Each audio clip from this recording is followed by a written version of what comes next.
jika kamu masuk surga, kenalilah pemimpinmu. Dia adalah Sayyidah Fatimah Zahra, penghibur Nabi dari sejak kecil. Lahir 5 tahun sebelum kenabian Nabi Muhammad. Saat Nabi berusia 35 tahun, lahir putri beliau yang bernama Fatimah Zahra, hiburan Nabi kala itu. Setiap kali beliau masuk ke dalam rumahnya, beliau akan duduk kemudian memanggil, "Ya Fatimah, mana Fatimah? Fatimah, sini nak, Fatimah." Kenapa hanya Fatimah? Karena yang lain dari putri-putri Nabi Muhammad sudah menikah pada masa tersebut.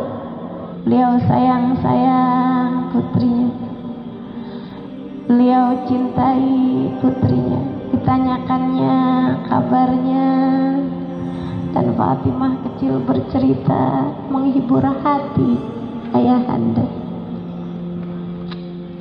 Saudariku sekalian yang saya muliakan, karenanya diriwayatkan satu kali Nabi Muhammad alaihissalam diperlakukan sangat amat buruk sekali oleh orang-orang kaum kafir Quraisy, disebabkan karena mereka sudah kesal sekali kepada Nabi atas apa yang dilakukan Nabi. Mereka pun kemudian memutuskan kalau Nabi Muhammad salat di depan Ka'bah, mereka mau lumuri Nabi Muhammad, mereka mau kotori badan Nabi Muhammad dengan kotoran unta.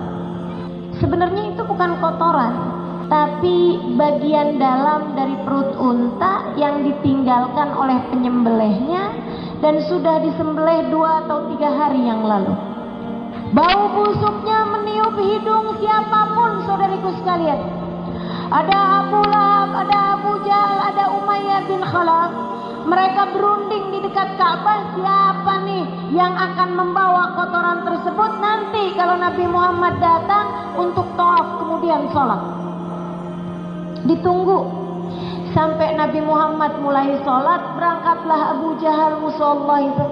Dia kemudian meraup kotoran tersebut dengan kedua tangannya, berjalan dengan penuh kesombongan mendekati Nabi Muhammad alaihissalam. Ditunggunya sampai posisi Nabi Muhammad sujud, kemudian dijatuhkannya kotoran tersebut dari atas sehingga berlumuranlah kotoran di tubuh Nabi Muhammad sallallahu alaihi wasallam yang mulia. Tubuh paling mulia itu dilempari kotoran-kotoran unta.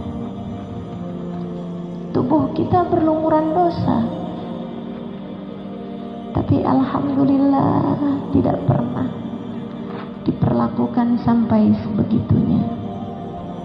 Mengajarkan kepada kita untuk sabar. Sabar. Nabi aja digituin, yang sabar. Saudariku sekalian saya muliakan, seorang budak perempuan melihat pemandangan tersebut. Dia segera berlari ke rumah Nabi Muhammad alaihissalam. Digedornya rumah tersebut, "Ya Fatimah, ya Fatimah." Sayyidah Fatimah kemudian keluar. Saat itu usia beliau mungkin 8 tahun, 9 tahunan saja. Dia bilang, "Ya Fatimah." Ketika Sayyidah Fatimah keluar, dia bilang, "Ra'ait madza fa'alu ala abiki ya Fatimah." Coba kamu lihat tuh wahai Fatimah, apa yang sudah mereka perlakukan terhadap ayahandamu itu. Sayyidah Fatimah kemudian segera berlari-lari kecil menuju ayahandanya.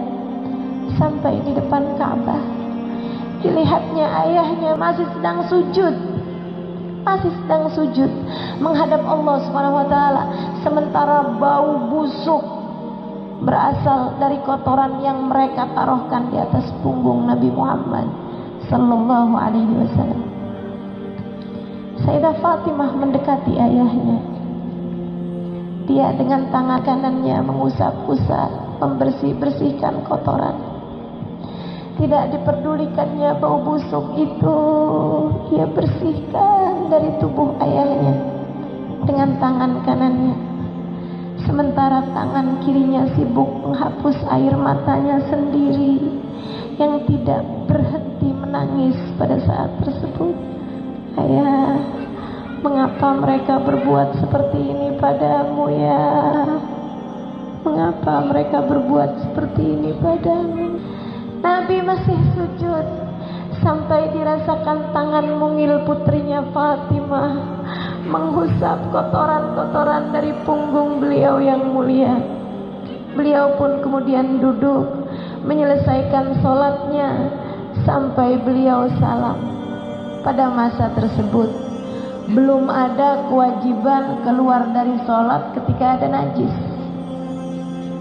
Makanya Nabi melanjutkan sholatnya bahkan ketika najis berlumuran di tubuh beliau alaihi salatu wassalam.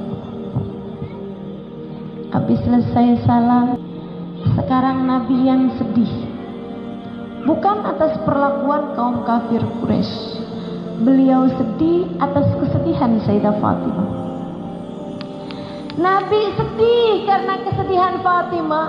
Fatimah sedih atas apa yang mereka lakukan terhadap ayahnya. Jalinan cinta yang luar biasa indahnya. Yang satu menghibur yang lainnya. Maka Sayyidah Fatimah masih dengan tangan kanannya berusaha membersih-bersihkan tubuh ayahandanya. Sementara Nabi Muhammad yang memang tangannya bersih karena dipakai sujud kan tertutup tuh tangannya.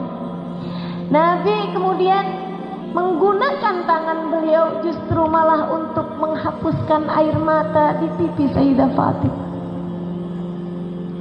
Sayyidah Fatimah tangannya bersihin najis dan kotoran di tubuh ayahnya. Ayahnya dengan tangannya mengusapkan air mata yang terus mengalir dari putrinya. La tabki ya binti, la tabki ya binti. Jangan nangis nak, jangan nangis nak. Sayyidah Fatimah dibilang seperti itu malah tambah nangis. Mengapa mereka berbuat seperti ini padamu ya? Mengapa mereka berbuat seperti ini? Nabi kemudian menghibur putrinya dengan berkata, ya Fatimah la tabki, saya Tio. Wahai Fatimah, jangan nangis.